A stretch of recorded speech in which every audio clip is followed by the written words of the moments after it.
bonjour à tous, c'est Mathieu d'Android MT et aujourd'hui je vous propose de découvrir la Gear 2 qui vient d'être annoncée juste avant, pendant la soirée Samsung. Voilà. Au niveau de la smartwatch, on a quelques nouveautés par rapport à la première Gear, notamment au niveau du design. On a le capteur ici présent et on a ici un bouton. Mais on a toujours ce même bracelet. Avant, il y avait un micro qui était placé ici qu'on ne trouve plus.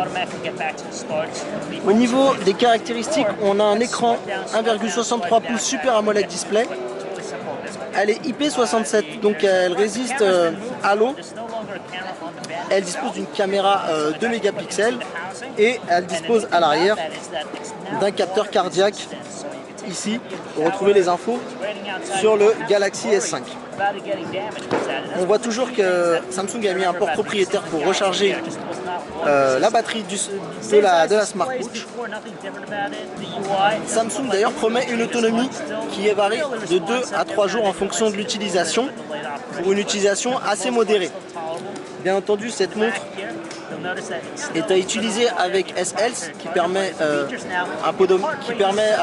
d'interagir avec le podomètre et les exercices. Elle est équipée d'un accéléromètre, d'un gyroscope. Elle est compatible Bluetooth 4.0 Low Energy et elle dispose également, comme la Galaxy Gear Neo 2, d'un port infrarouge afin de pouvoir gérer la télévision. L'interface est assez fluide, même si on sent encore que ça ralentit un petit peu. Cette montre dispose de 4 Go en interne pour pouvoir intégrer la musique et il est possible de gérer ces médias ici. On a bien sûr accès au dialer, aux contacts, aux notifications, au journal d'appel. Donc la fameuse fonction du rythme cardiaque ici. On a la compatibilité bien entendu avec S-Voice pour tout ce qui est commande vocale. Un coach qui va vous accompagner pour tout ce qui est exercice. On a accès aux settings de la montre qui nous permet de régler le wallpaper, la montre, les watch face. Ici, elles sont assez nombreuses. On peut gérer les notifications, le son, l'écran, avoir un visu sur la batterie.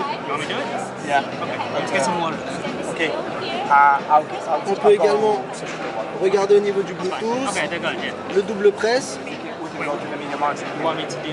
qui permet de lancer une fonctionnalité. Donc il suffira simplement de double presser sur l'écran pour que le raccourci que vous avez ajouté se lance automatiquement.